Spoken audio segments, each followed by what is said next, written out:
இங்கே போராட்டங்களில் கலந்துக்கக்கூடிய திமுகவாக இருக்கட்டும், மற்ற கட்சிகளாக இருக்கட்டும், எங்களுக்கு ஜனநாயகம் வேண்டும், ஜனநாயகம் வேண்டாம். வழிபாடு செய்கிறார்கள், மண்சோறு சாப்பிடுகிறார்கள். இப்படிப்பட்ட ஒரு கேவலமான காட்சியை நிச்சயமாக நம்ம அனுமதிக்க முடியாது. அது மட்டுமல்ல, உங்க தலைவருடைய படத்து வெற்றி பெறாது என்கிற அவநம்பிக்கையில தான் நீங்க அந்த வேலையை பாக்குறீங்க. நீட் தேர்வுக்கான போராட்டங்கள் இங்கே நடந்துகிட்டு இருக்கு. இந்த நேரத்தில் ஜனநாயகன் படத்துக்காக எல்லாம் ஜனநாயகன் படத்துக்கு டிக்கெட் புக் பண்ணிட்டு போறாங்க. அப்படின்னு 2021 தேர்தலில் ஒரு செங்கலை வச்சு தானே ஆட்சியை பிடிச்சாங்க. அப்ப அதான் ஃபர்ஸ்ட் உதயநிதி அவர்கள் போற இடமெல்லாம் நான் நீட் தேர்வை ரத்து செய்வேன், நாங்கள் ஆட்சிக்கு வந்தால் நாங்க 5 வருஷம் என்ன பண்ணாங்க. ஒரு மந்திரியை கல்வி மந்திரியை ராஜினாமா பண்ண சொல்லியும் பிரதமரை மன்னிப்பு கேட்க சொல்லியும் கேட்கக்கூடிய அந்த கோரிக்கை என்பது அவங்க தேர்வு நல்லபடியா நடத்திட்டோம், இதுக்கு மேல இந்த கோரிக்கை வைக்கிறது என்பது வெறும் அரசியல் தான். பாஜகவோட மாநில தலைவர் நயினா நாகேந்திரன் அவர்கள் சொல்றாங்க, இந்த காக்ரோச் ஜனதா பார்ட்டிக்கு பின்னாடி காங்கிரஸ் இருக்கு, காங்கிரஸ் தான் இந்த ஏவல் வேலை செய்யும். நிச்சயமாக இல்லைன்னு மறுக்க முடியாது. நான் தான் சொல்றேன்ல, தமிழகத்திலும் ஒரு சைடு நடக்குது. நீட் தேர்வை வைத்து அரசியல் செய்கிறார்களா? நிச்சயமாக அதுல மாற்று கருத்தே இல்லை, அரசியல் தான் செய்கிறார்கள். ஆனால்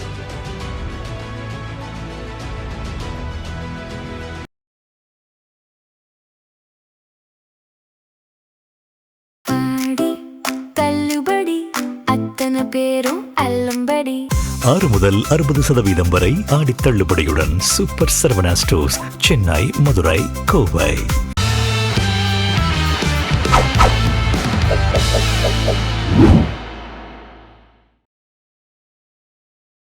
ஜம் தொலைக்காட்சி நேயர்களுக்கு வணக்கம். இன்றைய சிறப்பு நேர்காணலில் நம்மோடு பேராசிரியர் ஐயா அவர்கள் இணைந்துள்ளார். அவரிடம் இன்றைய அரசியல் சூழல் குறித்து விரிவாக வாதிப்போம். சார் வணக்கம். வணக்கம். எப்படி இருக்கீங்க? நல்லா இருக்கும் தம்பி. சார், இந்தியாவினுடைய தலைநகரான டெல்லியில காக்ரோச் ஜனதா பார்ட்டி சார்பாக போராட்டங்கள் ரொம்ப வலுப்பெற்று வந்துருக்கு. நிறைய மாணவர்கள் அதில் போராட்டத்தில் கலந்துக்கிறாங்க. தொடர்ச்சியாக நிறைய எதிர்கட்சிகள், அதாவது பாரதிய ஜனதா கட்சிக்கு அகைன்ஸ்ட்ல உள்ள நிறைய கட்சிகள் அங்கே போய் தங்களோட ஆதரவு தெரிவிக்கிறாங்க. இந்த போராட்டத்துக்கு காரணம் என்ன? அதாவது போராட்டம் என்பது தொடர்ந்து இருந்துக்கிட்டு தான் இருக்குது. இப்போ சமீபத்தில் பாஜகவினுடைய அந்த எதிர்ப்பு என்பது தேர்வில் மிகப்பெரிய குளறுபடிகள், வினாத்தாள் வெளியாகின்ற ஒரு அவலம், மறுதேர்வு நடத்த வேண்டிய சூழல், இந்திய பொருளாதாரத்தில் மிகப்பெரிய இழப்பாக மறுதேர்வு குறித்த அந்த செய்தி நாம் பார்க்கப்படுகிறது. பொதுவாக இது ஒரு முறை அல்ல, பல முறை இது போல் குளறுபடி நடந்து கொண்டிருக்கிறது. நல்லா புரிஞ்சுக்கிட்டிங்கன்னா உங்களுக்கு தெரியும், வடக்கே இருப்பவருடைய மனநிலை எப்படி இருக்குது அப்படின்னு பார்த்துட்டிங்கன்னா, பீகாராக இருக்கலாம், உத்தரப்பிரதேசமாக இருக்கலாம், அல்லது மத்திய பிரதேசமாக இருக்கலாம், அல்லது குஜராத்தாக இருக்கலாம். வடக்க இருந்து அங்கே இருக்கக்கூடிய மனநிலை கேட்டிங்கன்னா, குறுக்கு வழியில் எதையும் அடைய முடியுங்கிற மாதிரி. நீங்கள் தென்னகரையில் எடுத்துக்கிட்டிங்கன்னா, டிக்கெட் எடுக்காதவங்க ஒரு 5 விழுக்காடு கூட இருக்க மாட்டாங்க, ஏமாத்த நினைக்கிறவங்க. இதே நீங்கள் அங்கே போயிட்டீங்கன்னா ஏறத்தாழ 25 விழுக்காடுக்கு மேலே டிக்கெட்டை எடுக்காமல் பயணம் செய்யக்கூடிய நிலையை நீங்கள் பார்க்கலாம்.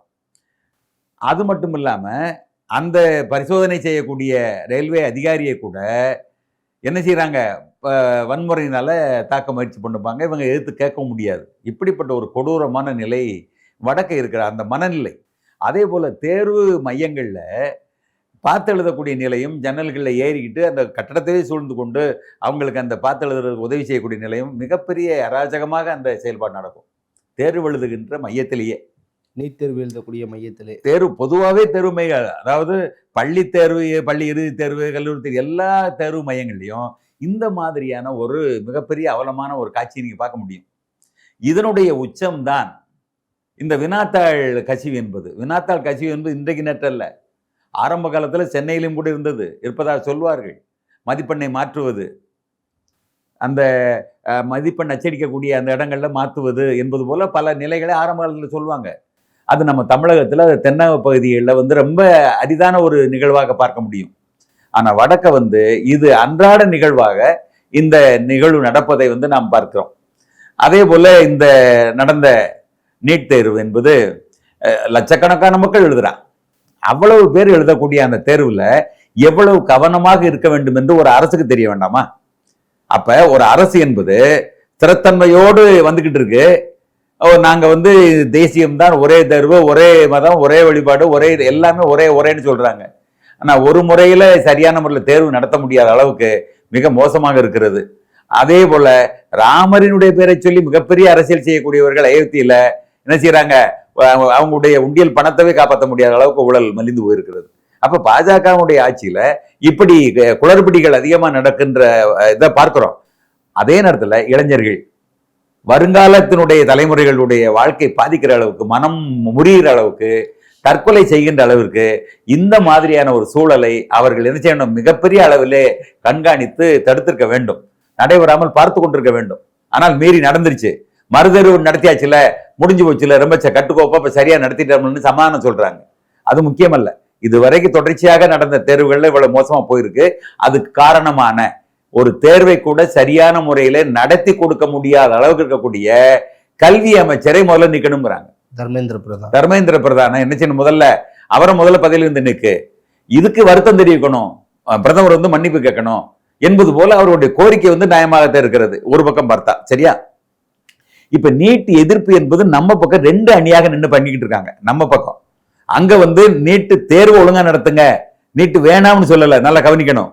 நீட்டு வேணாம் என்று சொல்லல, காங்கிரஸ் கொண்டு வந்ததில்ல, திமுகவுடைய ஆதரவோடு தான் இந்த நீட்டே வந்தது இந்தியா முழுவதும்.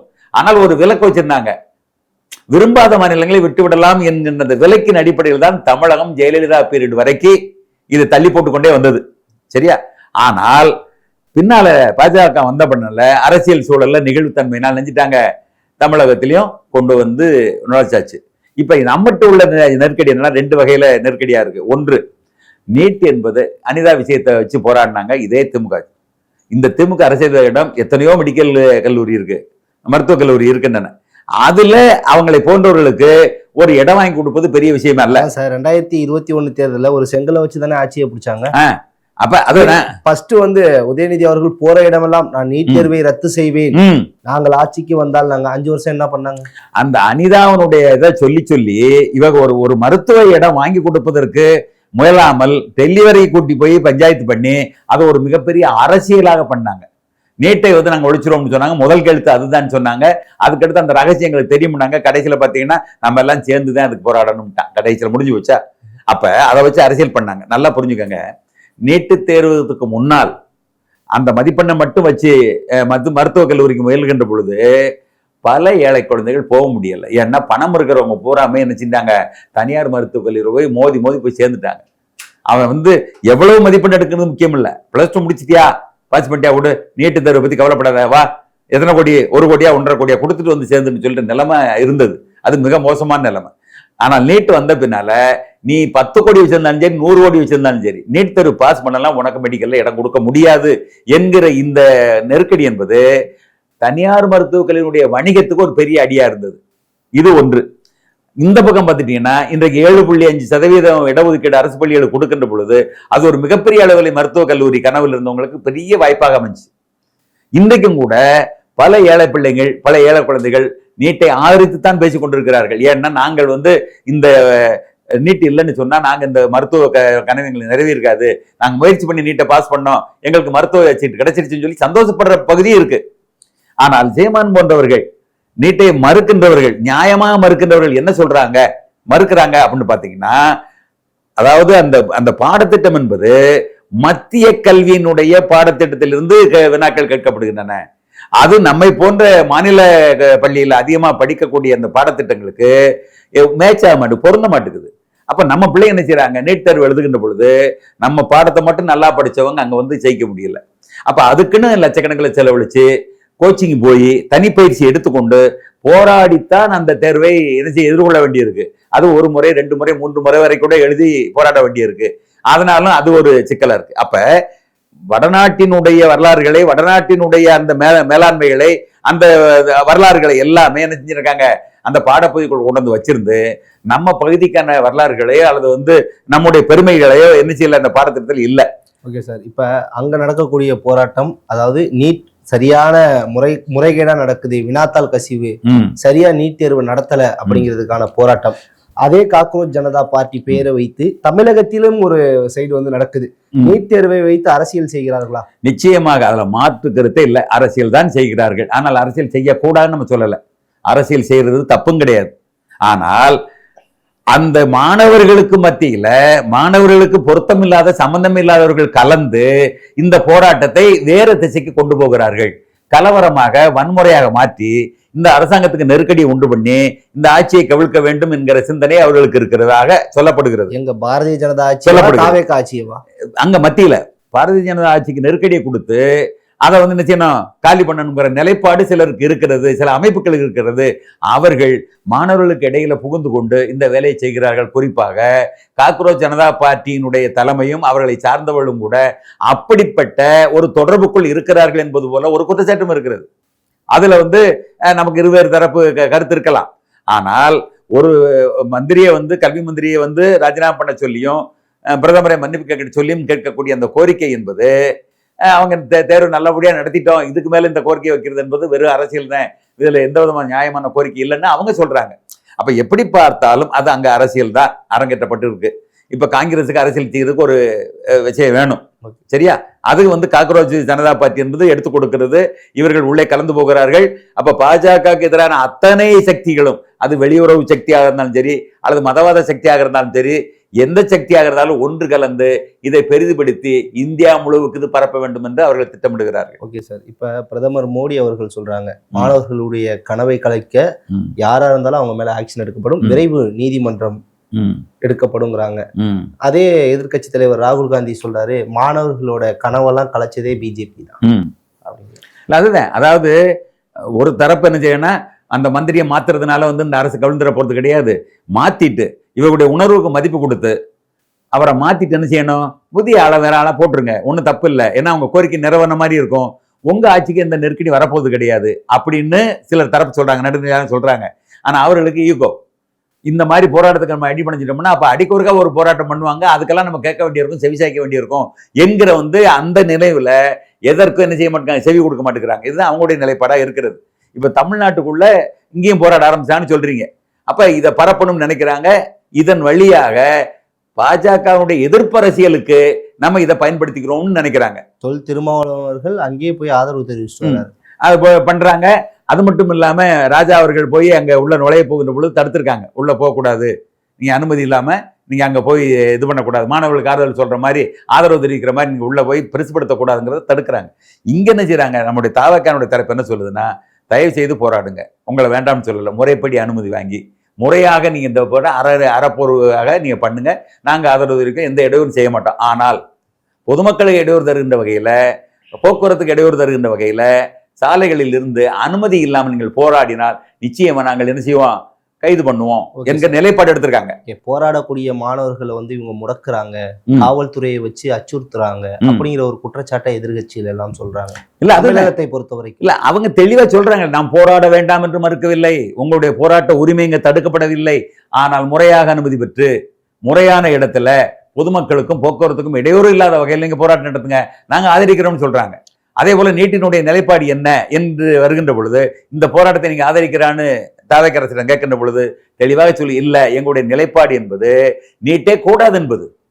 இவர்கள் வந்து தேர்வில் சீர்திருத்தம் கொண்டு வருவதற்கு, அதாவது வினாத்தாள் கட்சியை தடுப்பதற்கு முறையாக தேர்வு நடத்த வேண்டும் என்பதற்காக அவர்கள் போராடிக்கிட்டு இருக்காங்க. தமிழ்நாட்டில் அப்படி நடக்கலையே சார், பேன் நீட்டுன்னு தானே நடத்திட்டு இருக்காங்க.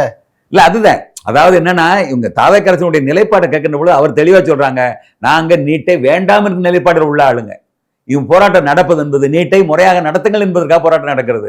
எனவே இது எங்களுக்கு ஒரு இது பொருட்டு இல்லை, எங்களுக்கு நீட்டே கூடாது என்பதற்கான சட்ட முறையாக நாங்கள் நடவடிக்கை எடுக்கிறதுக்கு முயற்சி பண்ணிக்கிட்டு இருக்கோம். திமுக தரப்புல இருந்து ஒரு விஷயம் சொல்றாங்க, அதாவது நீட் தேர்வை ரத்து பண்றதுக்கு தமிழ்நாடு அரசோட ஸ்டாண்ட் என்ன, அதுக்கான முயற்சி என்ன பண்ணீங்க அப்படின்னாங்க. ஏற்கனவே 5 வருஷமா திமுக என்ன பண்ணுது, முதல் கையெழுத்து போட்டோம்னு சொன்ன அந்த திமுக 5 வருடமா என்ன செய்தது?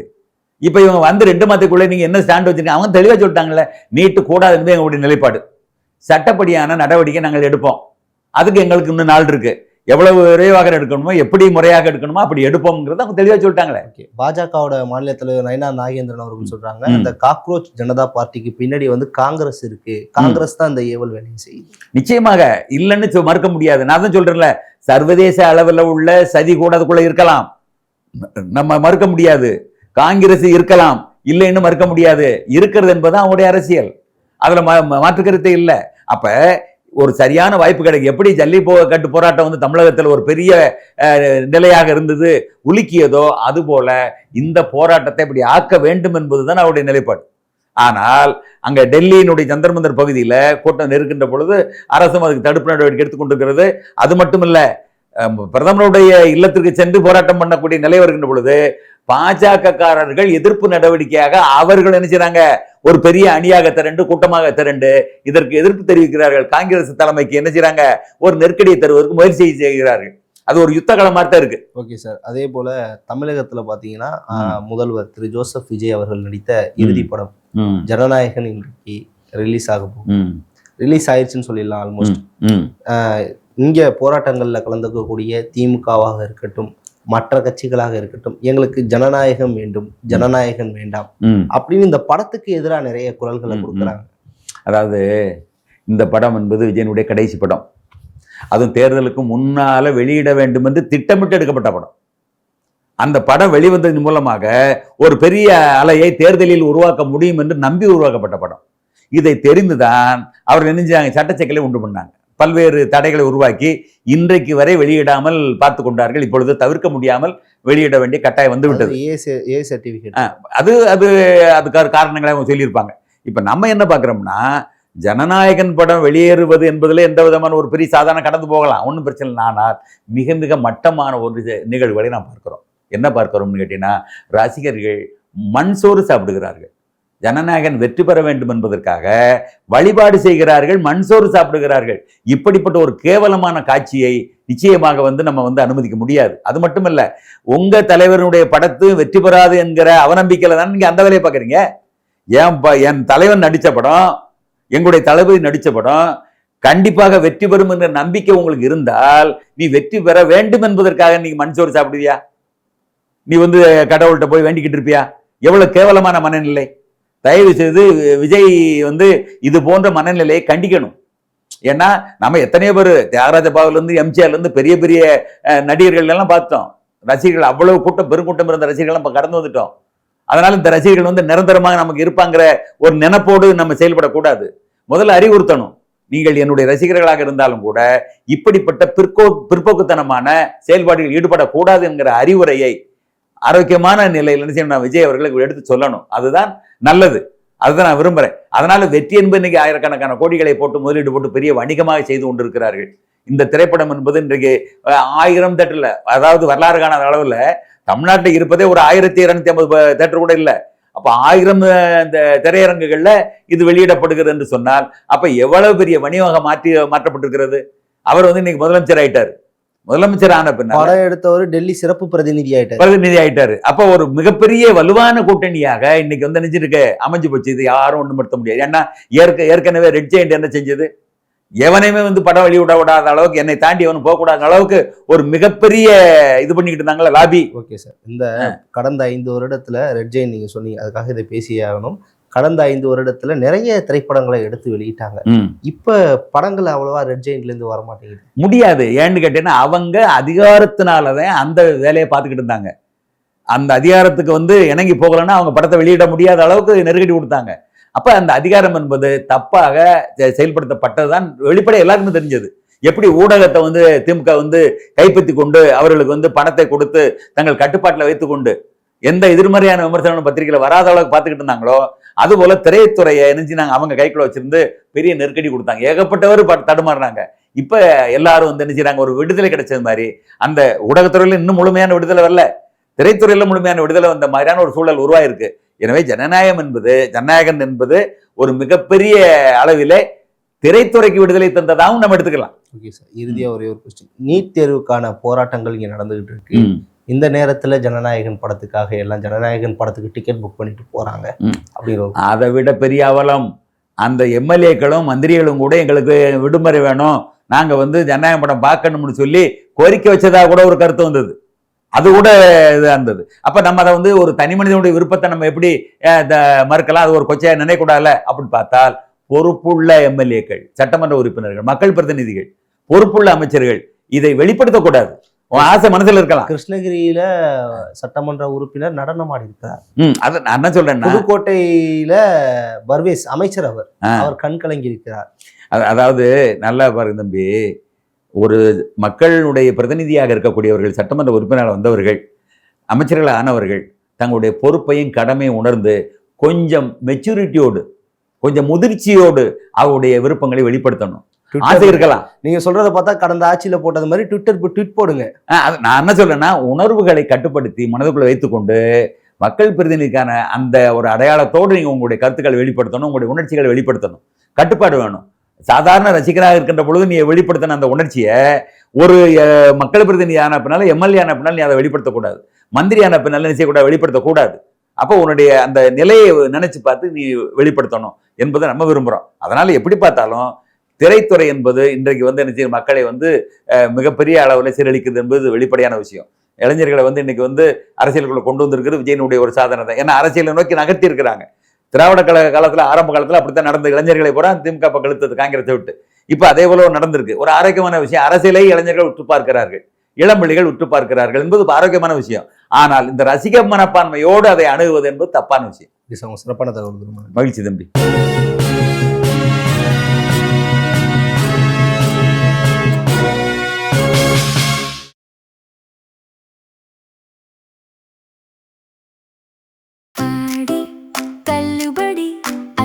பேரும் அல்லம்படி 6 முதல் 60% வரை ஆடி தள்ளுபடியுடன் சூப்பர் சரவணா ஸ்டோர்ஸ், சென்னை, மதுரை, கோவை.